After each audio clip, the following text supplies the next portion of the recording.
Zoom. So yeah, we pretty much, yeah, there we go, we're live. So we'll see all the guys pop on now. Give them a couple seconds to jump on. On your gallery view, speaker view. It's going to change the views up here. Cool, they're hopping on now.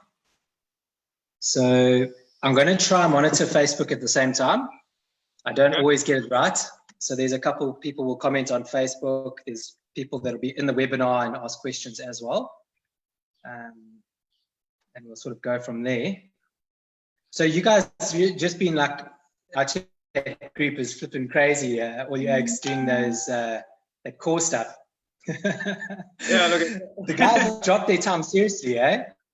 Yeah, the guys can get a bit crazy. There'll be certain times where it gets super busy, and when we do some crazy challenges, like you said, because there's no events going on, I think to try to keep the guys motivated and aiming for something, I think it's good to have these different challenges, and that's where Trish is really good in coming up with these different fun challenges for the guys to do. So it seems to be working, eh?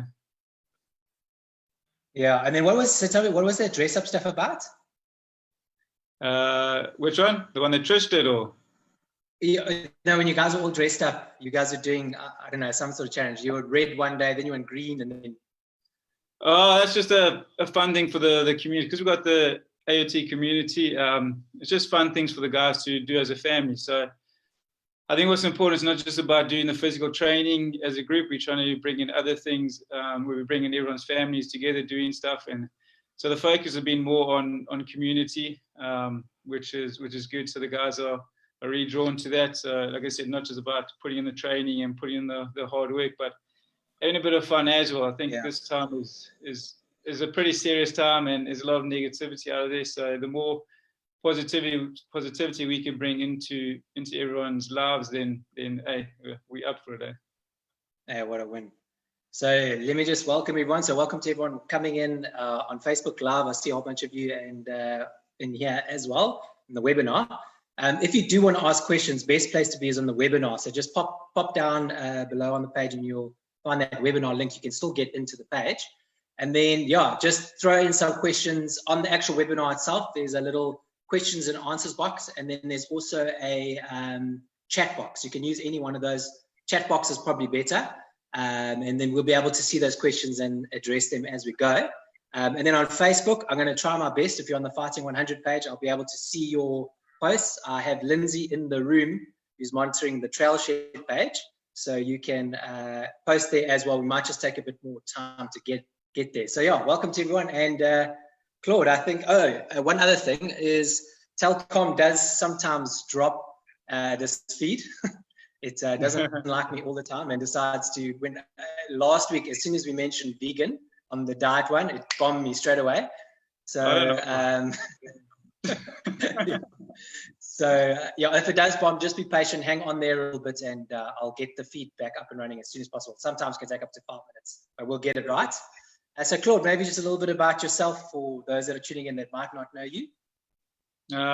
Sure, don't bore everyone. How far back to go? I was always an avid runner when I was at school, primary school, high school, and got introduced to triathlon in a small little event at high school, and yeah, started triathlon in fairly late age, 1920 and 96 and 97, and got to a point where I had to choose between doing triathlon or doing work, because it just became a bit too hectic. And yeah, with my German passport, went overseas to Germany in 99, and just my professional triathlon career spanned till 2012, where meant to just had enough of triathlon, of racing on the World Cup circuit for South Africa and for Germany as well. And I got into trail running and stumbled upon OCR or obstacle course racing as we know it. And yeah, that's been a journey since 2013. And yeah, luckily through that, we're able to establish a business, Adventure Obstacle Training, which is functional training using obstacles and unconventional weights and training. So yeah, here we are today, doing OCR, still doing crazy, jumping over walls and climbing ropes at 10 age of 43, but yeah, having a lot of fun, eh? So I thought I'd show you something. I'm going to share something with you quickly. Let me do it this way. Everyone can see it. There we are. Okay, so this is going to be a little bit embarrassing. So this was actually when I started training with you. That's me sitting down there on my butt in the Maluti Mountains, super unhappy with myself. Everyone passed me, and I actually didn't finish this particular race. I got smoked. And I remember I met Trish at this race, and I was chatting to her about training. She did really well at that particular race. And she then mentioned, hey, you've got to meet this guy, Claude. So I remember I got hold of you. So it's actually, this is going to be our 6-year anniversary, Claude, of you training me. Can you believe it? No, it's been a long time. I think, yeah, no, 100%. Really long time. So it's quite interesting. That was my first DNF, and then it was followed by the next comrades. Literally the next comrades, I had those ibuprofen, and then I was peeing blood, and I was out on that one as well. But I must say, like, and maybe for those watching, this is so important. You know, like, there was such a massive difference in me as a person when I moved from, you know, just sort of like coming up with my own plan, running as much distance as I can. And I remember even when I went to that particular race that I showed on the screen, I was totally overtrained. So I had run so many miles that when it came to race day, I totally messed up. And I wanted to maybe chat a little bit about that, because it's maybe one of the big mistakes I think a lot of people make, is this thing around overtraining. So maybe just explain a little bit, what is overtraining, and what are some of the signs, like if you know that you are overtraining? Yeah, look, I think it's a common thing. I think as South Africans, we really fixed on doing extreme events, and we have comrades and oceans and August and Mid-Mars, so a lot of super extreme events. And you know, Ironman 9, you got the 100 milers, so we are drawn to those events, and the mentality is more is better. So it's that old adage of quality versus quantity. And it's getting to a level where guys are just doing more and more and more, and week after week they're just bashing themselves, and not giving themselves the recovery that they need, and actually not giving their bodies a chance to let their mileage or their training work for them. So overtraining is a real thing, and it can be a very severe thing. Obviously, your physical signs of overtraining is obviously your fatigue. You know, you go for runs and you can't put out the same intensity or the same effort in your runs because you're just fatigued no matter how hard you push it.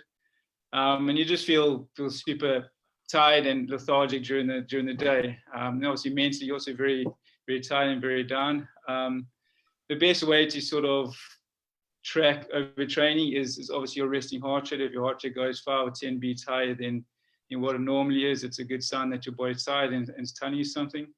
And also tracking your sleep patterns. If you 2-3 nights having really restless, bad night's sleep, then that's also a sign. So look, I think that the key is that you've got to listen to your body. Your body will let you know and give you signs of whether you need a break or not. I think the problem is that a lot of people ignore those signs and don't listen to them. So, you know, your body will tell you if you're tired, take a break. And yeah, so I think that's probably the biggest key is listen to your body, and it'll give you those signals whether you need to rest or take a day off, or if you have to back off. I think the biggest mistake as well of guys that are on training programs or getting programs off online is that, you know, they think that their program is something written in stone. So their body is tired and they look at the training says, oh, you got an hour run today, whatever it is, and they'll still push through and try to do it. A program is never something written in stone. When you're dealing with, you know, you can advise someone as well as you can of what to do in your training every day, but at the end of the day, you've got to listen to your body. You've got to understand, you know, when you need rest and when to push yourself. And there's also the thing with all the garments and technology nowadays, it brings with it a lot of positive in terms of can help us with the training and make things a bit more accurate with training. But the downside with it is that we become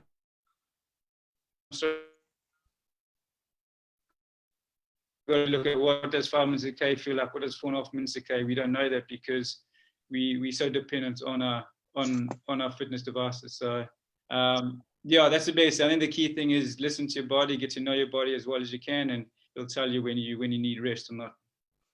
Yeah, that's so true. And I must say, like, it was quite funny because I remember when I switched over to going onto your training plans, the one thing I thought, because I also was doing exactly what you're talking about, you sort of go online you have a look at a training plan, whatever it might be, and a lot of them only just have mileage, or they say hard, but they don't say, like, it's not segmented up in any way. And I remember when I switched across, thinking like, I'm not doing enough training. I kept thinking like stressing out, like I'm not doing enough. But I think the massive difference was that you might not necessarily be spending as much time, but you're spending the right amount of time doing the right thing. And 100%. So often, I think in training, we don't differentiate between what is the right thing and just doing a whole bunch of stuff.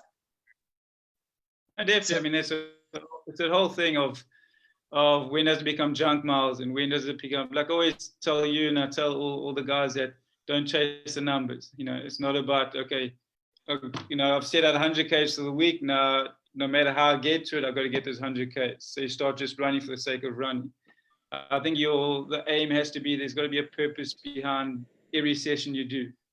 And if we achieve that goal for that session, then the week's mileage will take care of itself. Of course, if you're training for ultra endurance events, there are times where you've got to put in that time on the legs. That's 100%. But there's different ways to skin a cat, and we don't focus too much on volume. We focus, like I said, on more quality side and making sure that we hit our goals for that particular day and that particular session. So it's looking after your body. I think that is key, and letting that hard training work with yourself, so having the right balance between training, like I said, resting and loading yourself and putting your body under stress. And the problem is nowadays that people don't allow themselves enough rest. They think that when you rest, you're going to lose training, you're going to lose fitness, which is completely wrong. If you're not resting and after those hard efforts and having a balance between your active recovery sessions and your hard sessions, then that training is not going to work for you, and you're going to be a downward spiral where, like you've touched on, you can overtrain and either injure yourself or get sick and that sort of thing. Yeah, so I think you said something which is quite important, is consistency. And it's also another interesting question, and sometimes a fear, especially in endurance athletes, is like, so tell me firstly, what is the importance around consistency? And then the second thing is this, it's like there's this massive fear that you're going to lose your fitness if you miss one session.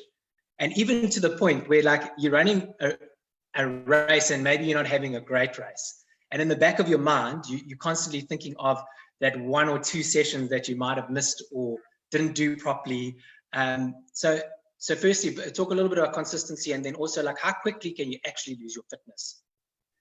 Look, I mean, your consistency is key, and that goes for training, it goes for everything in life.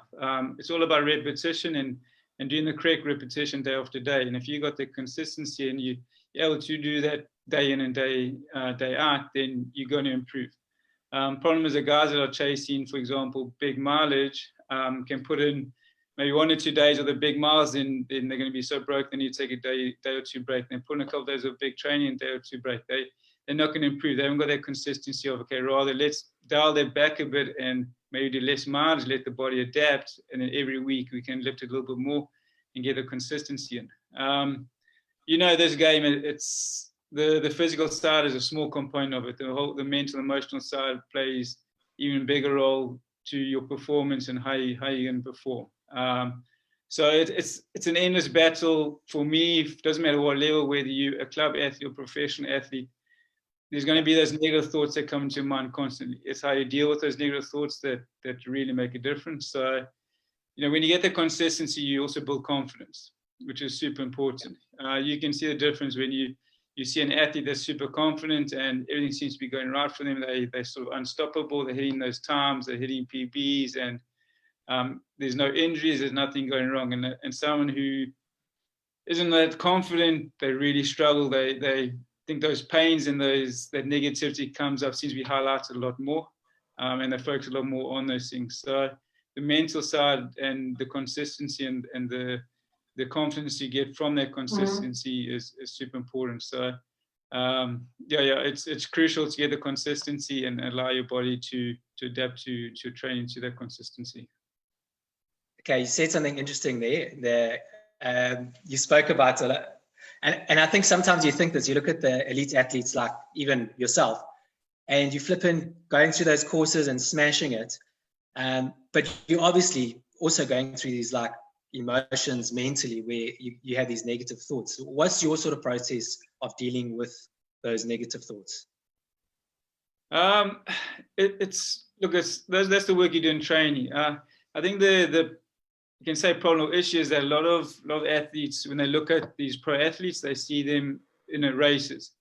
Now, obviously, when you see an athlete, that's the end product, which is very different to they're not seeing what's happening behind the scenes in training. So you see someone who's now tapered for the train 3 months, whatever, like say Kipchoge, he's put in his 3 months of really hard work behind the scenes. He comes to his event, he's tapered for it, he's ready to go, and everyone sees that. And he makes it look easy because he's a top-class athlete. Behind the scenes, there's obviously a lot more going into it. There's a lot of work, a lot of sweat and tears, a lot of fighting and negativity. What you practice in training is going to come out in a race. So if you in a training session and practicing those bad habits of letting that negativity get to you and not finding ways to overcome it, and when we come to a race when you're hurting, the exact same thing is going to happen. Same things on the track. We fight with a lot of guys when we run a group on the track. They'll do say 400-meter repeats and slow down 5 meters before the line. And Trish fights with a lot of the athletes because like if you're going to do that in an event, you're going to do that. I mean, in training, you're going to do that in events as well. You got to put your work in, give 100% in your work, and like I say, get that consistency and practice those good habits. So I'm always talking to myself in training. I'm always asking, how's my form looking? How am I feeling? How's my breathing going? If a negative thought comes into your mind, you try, push that, not push that aside, but you try to sort of overcome that. A lot of people, I think, a big tip a lot of people do is that when they feel pain, they try to ignore it and push it away. I think you've got to accept that you're going to feel pain. If you're pushing your body, it's not going to be comfortable. You're taking yourself out of your comfort zone. And you got to learn that to invite that pain and accept that pain. The sooner you can do that, the better you can handle that discomfort. We all know we don't like to be taken out of comfort zone, but that's why in training we do that interval work, we do that hill work, the track work, the fartlek sessions in that. If you training just easy runs at, for example, say 5.5 minutes a K, and your target in the race is to run a 50-minute 10K, you're not going to do it because for one, you physically haven't been at that pace, but secondly, you're not going to be used to those feelings. You haven't been used to what it feels like to hurt going at that pace, to push yourself, and you're going to, as soon as it gets hard, or it hurts, you're going to back off, because obviously it's your body's natural way of protecting yourself it tells you, no, you got to back off, you hurt, you got to back off. So it's sort of overriding it, and I think your professional athletes compared to club athletes, they just train and learn how to handle that better. And you can see in training, you get guys that are monsters in training and put in phenomenal times, and it comes to race day, they're nowhere, So handling those feelings, the mental side, emotional side is a huge factor of the training. If you put the work in and you put the right work in, the training is almost the easy part, so to speak. But learning how to handle those bad situations, overcoming them, that's I think the biggest obstacle for most athletes. Yeah. That's so true. I remember last year when I was training for the 100-miler, on some of the longer runs you gave me, I intentionally ran out with only water and no nutrition. And part of it was actually just to like totally blow out, and then to have to work my way through that for the next 2 hours. And it was because I know in a big, it's so good what you're saying there, that actually, and maybe which highlights that importance of training again, that in our training, we're getting to those zones that are really, really tough, that on race day, we have the confidence to get through. Yeah, you need to put yourself in those situations so that when you do get into them in race day, which you will do, you know what it feels like. And it's not something new to you. That's this big shock to the system, physically and mentally, it's actually how do I handle this situation? And we often do that. We will put in our outrageous session in training, which we call it a mental session, so a breakthrough session. So just gets the guys completely out of their comfort zone and really pushes them to where they thought they couldn't go. And when they finish that session, it always puts you on a different level. So it pushes your ceiling up a little bit higher. And you actually realize, I can handle a lot more than what I thought I could. And that's really important, is believing in yourself that you can push yourself further, and you can do more than what you think you can. Yeah. Okay, I got a question here from one of the attendees. It says, yeah, I'm a runner and 50 years old this year. Is it true to say generally that the older you get, the more recovery you should allow yourself after a hard session? And is that what you've done? 100%. You know, when you're young, you're unstoppable. You can always race week in, week out, and you bounce back, and you don't have any issues. And then as you get older, the body doesn't quite respond like it used to. I mean, I'm 43 now, and recovery does definitely become important. If you're a runner, I think you definitely don't want to focus on mileage as you get older, and just having your body, because 100% your recovery does become that much longer. So then your focus needs to shift more on cross training if you can, so swimming and cycling, and your rehab becomes even more important than when you're younger. So you're stretching and you're rolling, and if you can get to physio or sports massage therapist. So 100% your recovery does become crucial, and you can't push to the same level, or you can't reach that same sort of mileage as what you used to. Your body naturally, and also depends on, we call it your running age as well, which is really important. You know, it's not just about being a 50-year-old, 40-year-old. If you started running when you were 40 and now you're 50, your running age is 10 years. So your body's not going to be that fatigued. It's not going to be that broken, so to speak, compared to someone who, I mean, I've been running since primary school. So I've got a lot more years in me. Obviously doing triathlon, a multidiscipline sport, it's helped me a lot in terms of having just been running and knocking the body day after day after day doing the same discipline. So I think that's why my body is also a lot fresher than a lot of guys at my age. I'm able to still compete at a decent level. So yeah, definitely your recovery is definitely a lot more crucial when you get older, and yeah, it definitely takes more of a knock, eh? That's true. Okay, next question.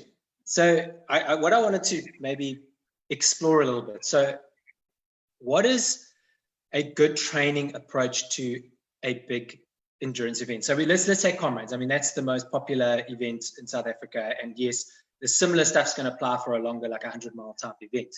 But what's the basic blocks that you have to have in preparing for an endurance event? I mean, obviously, most of the guys, we're not going to be winning it, but to have a really good race, you know, to be able to run your particular best race. Yeah, look, it's very different. I think the mistake that a lot of the Comrades athletes do is they're already putting in big miles from December. So they're week after week putting in these massive runs when Comrades is only in June. If you look at the top athletes in that, they go through phases of marathon training, and they bring it up to a bit of higher volume, and they bring it down to marathon training, and they bring it back up. Obviously, when they get to the peak mileage in April, May. So the key is your Comrades training doesn't start in April doing miles after miles after miles. And I think what's crucial is it's not just about putting those miles in. It's the old school way of thinking is that to train endurance, I've got to just put in huge miles. You can do 100-meter sprints and still train train endurance in that. So like we said earlier, there's different ways to skin a cat, but it's not just about putting the miles. It's still, a lot of guys ask, but if I'm doing a Comrades, I'm running whatever 7-8 minutes. Okay, why do I need to do track work? Why do I need to do hill work? That's still super important to get that work in and get those, like I said, those feelings of feeling that hurt and running at a faster pace and letting the body move at a quicker pace. So you can reach a goal a lot better putting in quality work into training than by just doing long, slow miles week after week after week. That's the type of training that really hurts the body. Putting that margin and on the road, their repetition and their pounding, and that's why a lot of guys pick up injuries and that sort of thing. Whereas if you're bringing in your quality work and your hill work, it brings in that variation which you need to reach your goal a lot smarter, I think. So I think the key, or the mistake a lot of guys make, is that they put in a lot of mileage way too soon, training for Comrades. I think you want to start off more with your marathon training early on, January, February, and then start to slowly ramp up your mileage. But you don't need to go too crazy like a lot of guys go so extreme with the training that that's why a lot of the field doesn't even make it to to the start line in comrades because they're injured or sick or because they've just done overtraining, like we said earlier, or done too much. So if I'm right here, there's the two sort of camps of thinking. One which is your long slow, so do lots of mileage at low intensity, and then the other side of the coin is like high intensity. So you do low mileage, but we have really good quality high sessions in. Are those the sort of two fields, or yeah, thinking around training? No, 100%. Like we said, there's the quality versus quantity way. We use a bit of both, so we don't get fixated on the volume. So we'll have the quality, and we'll bring a lot of strength work into the training, so getting the legs strong. If we can bring in the cross training with the cycling, that we bring that in if the guys have that to their disposal.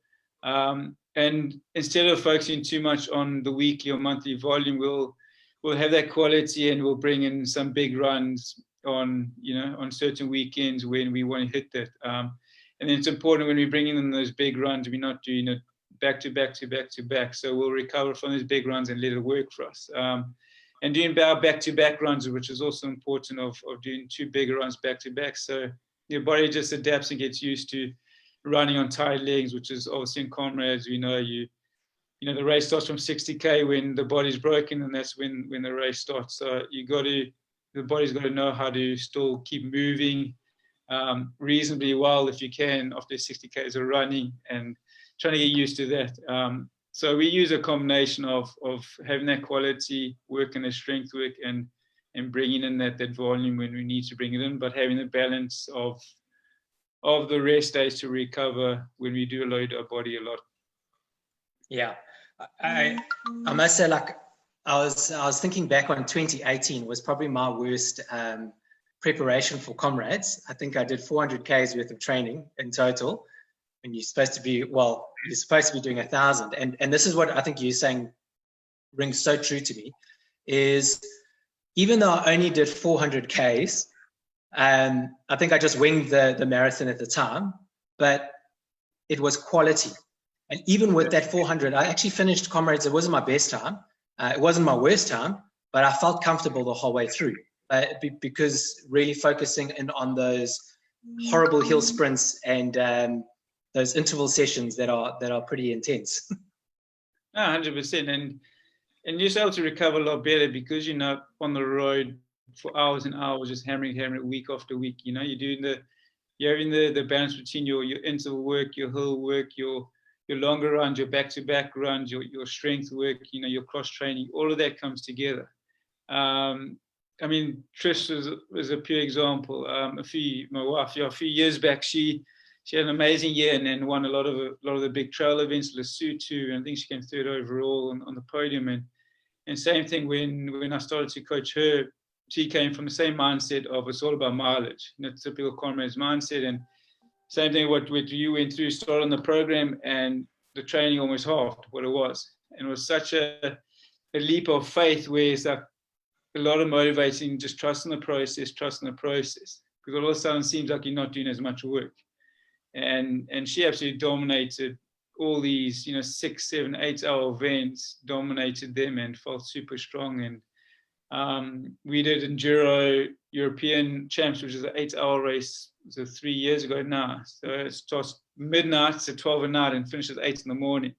So it's a 8K lap, and whoever does the most laps, wins the race. And I think it was 20 odd obstacles per lap.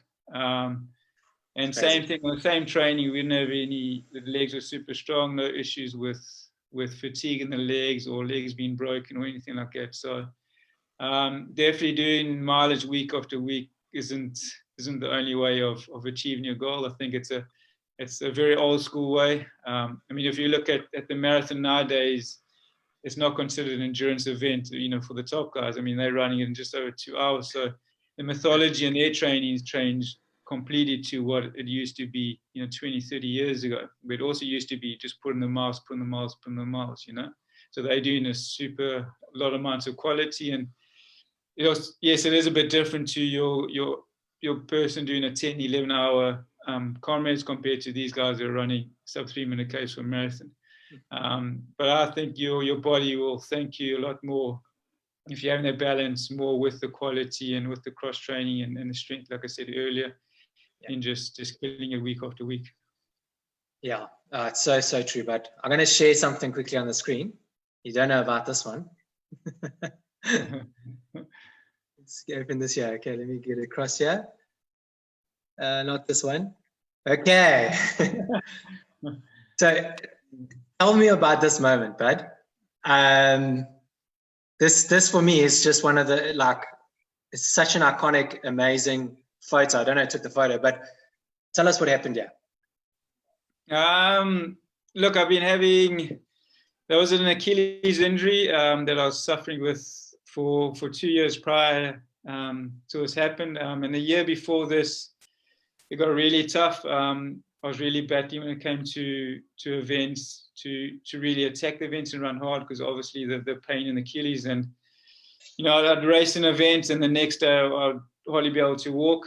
So it'd take about 48 hours till I actually could go up on my toes and walk properly. And then the last couple of months before this event, it was getting really, really bad. And we had scans done, and it was I think it was a 3 centimeter tear in the Achilles. And the guy says, look, you know, it can either go 2 ways. You'll be okay and survive, or it's going to rupture at some stage. And, you know, it was coming up to World Champs. So was sort of roll the dice and give it a go. And I had a warrior race a week before World Champs, and 2 weeks before World Champs, and it took 3 days to recover from that. And the week before raced again, and it took a lot longer. And then did World Champs, hurt it again in that event. And a week after, I still couldn't walk properly. And then this race was 2 weeks after that event. And I was lying in, you know, it was the 3 of us leading the race, and it was literally 200 meters to go to the finish line. And I thought, okay, I got to make my move now and you know, kick past these guys and make my move for the win. And as I went to sprint, the Achilles just ruptured, and I just felt and heard 2 big pops.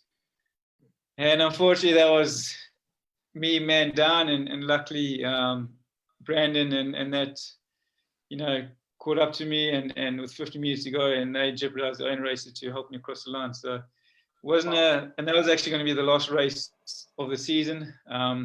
But like the doctor said, was a blessing in disguise that it happened, because obviously if it didn't rupture to fix Achilles, there's nothing really you can do except obviously the rehab and resting, and the chances of you not getting enough time to heal, you'd never do that. Whereas the rupture forced me to have the surgery, and then it forced me in the moon boot and do the rehab properly and let it heal properly. So it wasn't a nice thing to happen, but I think at the end of the day, it was a good thing. So the Achilles is feeling super strong now, and the recovery, I've recovered a lot sooner than what we expected, which is a good thing, without obviously rushing it and doing the work properly. So it was a hard 2 years, and it's good to actually, it's a relief to not have that pain and get up every morning and limp till it warms up. It's not the Achilles is probably the worst injury to pick up as an athlete, because something that once you pick it up to try to shake it is really, really difficult.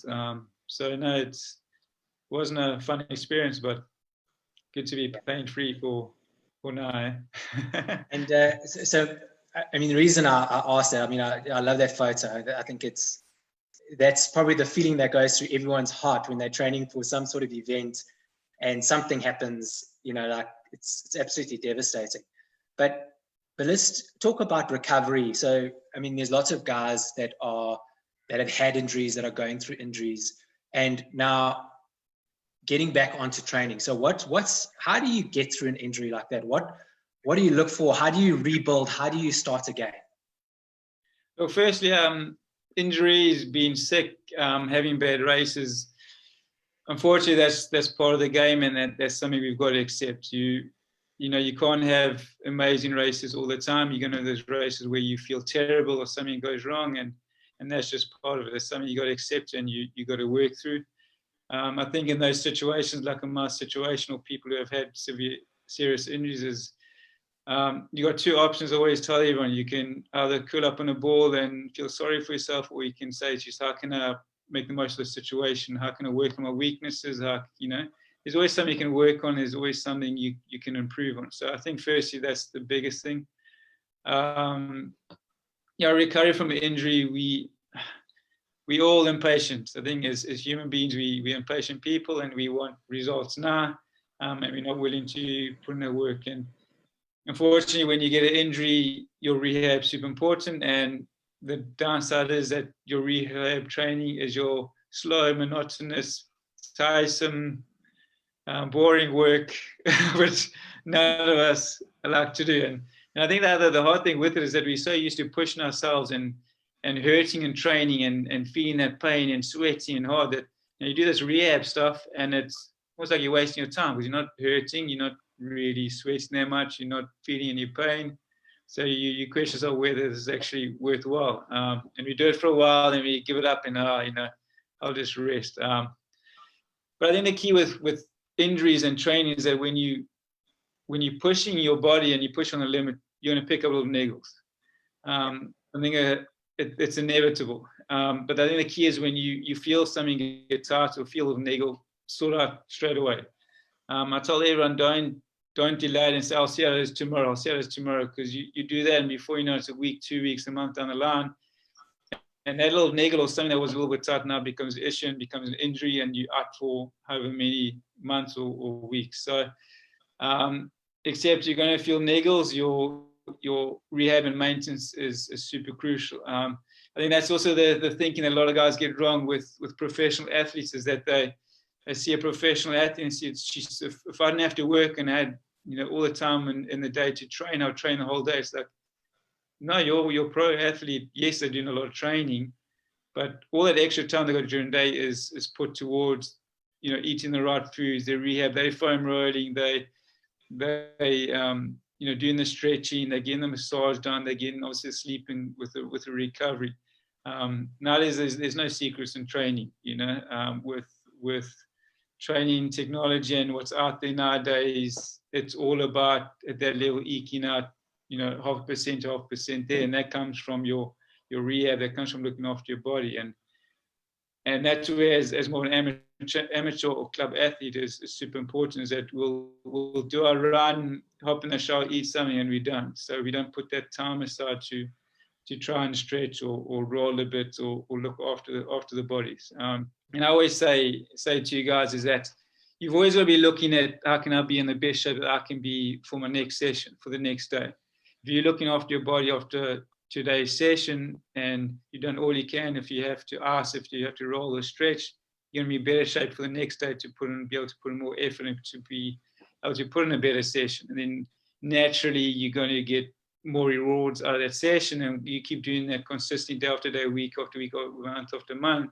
That's how you're going to get the best improvement. So the biggest rule, which we all battle with, is have patience. You got to go through the process. If the physio tells you you got to do this rehab, you got to do that rehab, then unfortunately that's something you got to have. I think also the mistake a lot of people do coming from injuries is that, you know, first thing we do, you ask the physio is when can I be back? Now, how many weeks will it take? How many months will it take? You can't give yourself a time frame. It's the worst thing you can do. If you tell yourself, you know, okay, 4 weeks and be back, what happens is you get to 4 weeks and you know you're ready to come back. What's that going to do? Mental emotion that just absolutely smashes you, and you don't know what to do. You just want to give up. So your human body, you don't know how you're going to react to certain things, and everyone reacts differently. You know, it's like I said earlier, listen to your body. Your body will, you know, give it the best chance for it to recover by aiding it with your rehab, and it'll tell you when you're ready to start again and build gradually. You got to build slowly and be, you know, everyone says train hard, win easy. It's train smart, win easy, and you got to be smart with your rehab and go through the processes and be smart with the training, with your recovery, and having that balance too. Okay, so before I've got one more question, but just to those on Facebook and on the webinar, so this is your chance. If you do want to ask Claude any questions, just pop a question on the page. I will see it, and then we'll take it from there.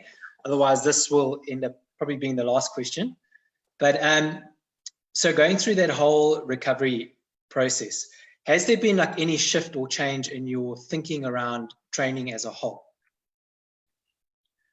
Look, I think from my side, obviously, racing at a professional level obviously gave me those skills and gave me that mindset of how important the recovery is. So that it's not just the hard work's not just about the training and putting in the hard work there. You know, like we said, if you keep smashing your body day after day and not give yourself the recovery, your performance will deteriorate, and you can get to a stage where you can be injured or get sick, and that sort of thing. So obviously, I've had to be a lot smarter, getting a bit older and over 43, you know, 43 now, and everyone tells you. Snacking the lattes, eh? Try. lifting a lot more in the mornings when I wake up. We won't tell them that. No, but it's so obviously your recovery becomes a lot more crucial. You know, you can't hammer your body as much as what you used to. So the shift, and coming from obviously multi-discipline sport, from triathlon, I know how valuable the cross training is, how the cycling and the swimming can be, and how much it can help your running.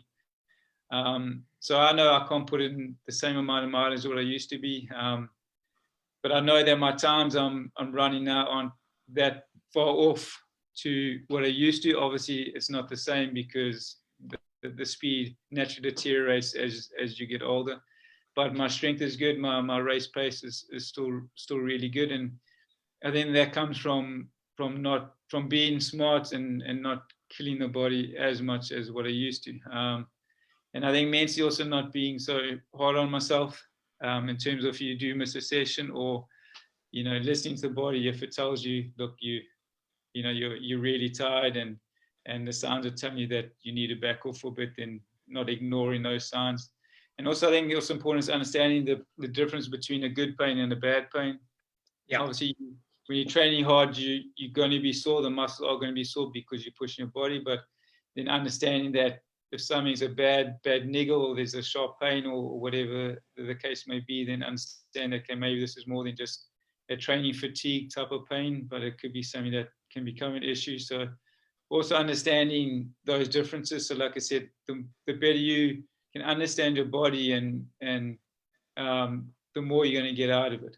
And that's why when you do stretch and roll and you read up on what muscles do certain things and that type of thing, then, you know, it's you're going to benefit a lot more from it.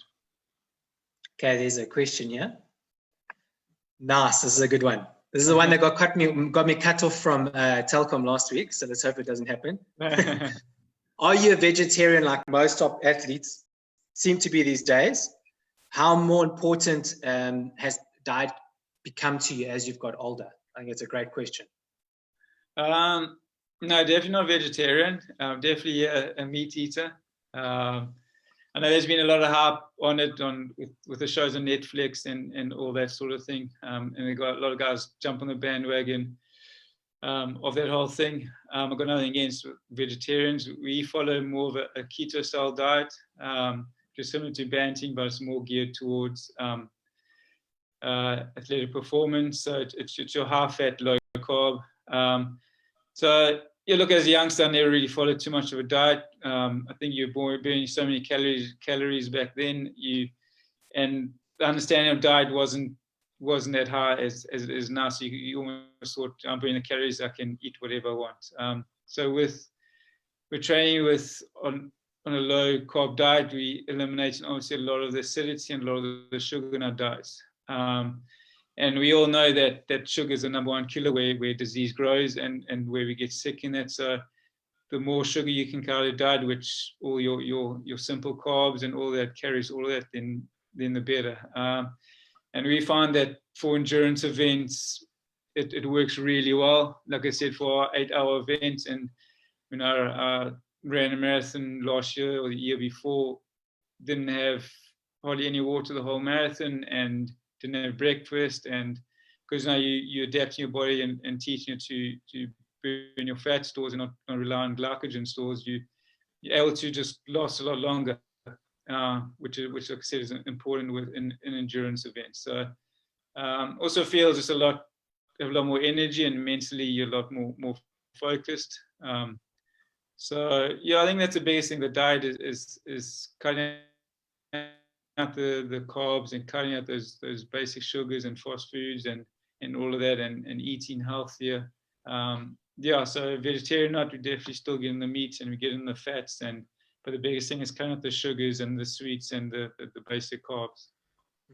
So I've got a question back off that, but so what's the difference? So okay, obviously keto is quite strict in terms of percentages. You're saying it's slightly adapted in terms of for your athletic performance. What sort of adaptations have you sort of made to your diet there?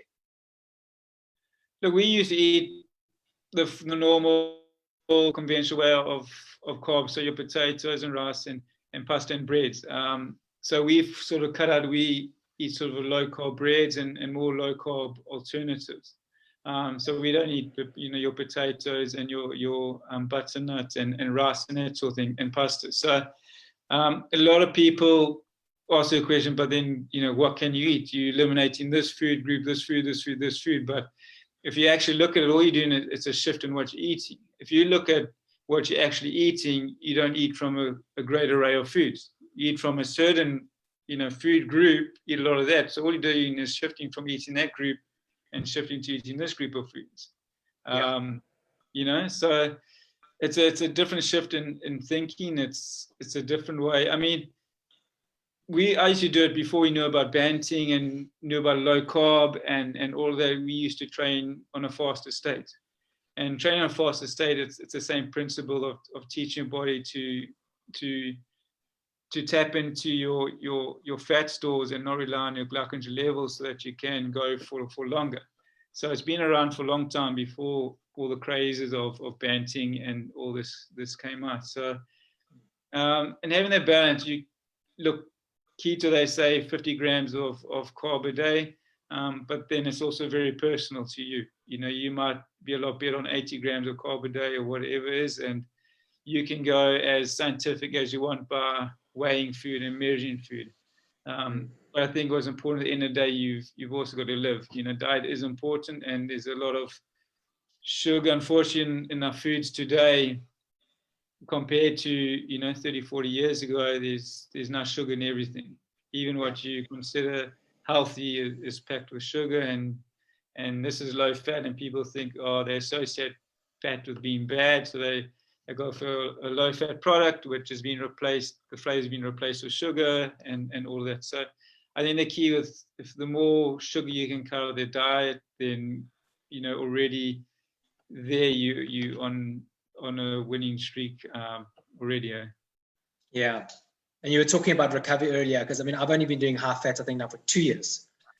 And I must say the one positive, which was a little bit of an unexpected, was my recovery rate is like 3 times as good as when I'm on a high sugar type diet. I just find like my bounce back is almost instantaneous. And you just feel better. You're not as because you're eliminating all the processed foods and the simple carbs, you're not as bloated, your energy levels are better. And it does take an adjustment in your mental way of thinking, especially when you're so used to going on a run.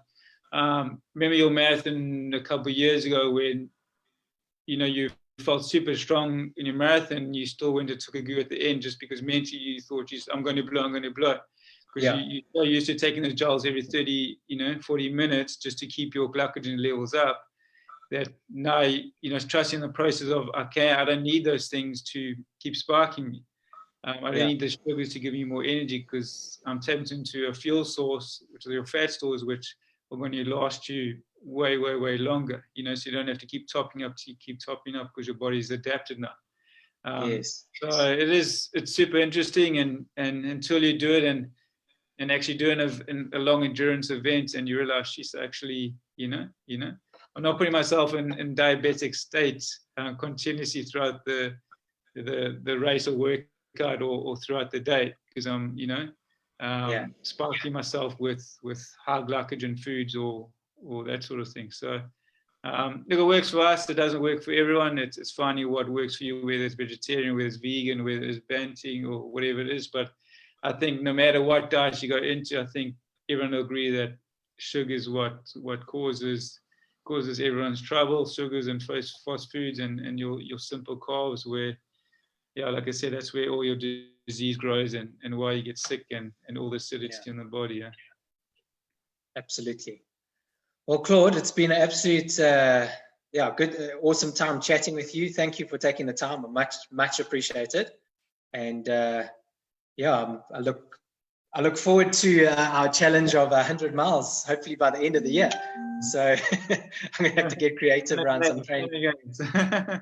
Awesome. Yeah, so thanks a lot. Thanks to Trisha as well, just for letting you go for the night and your family.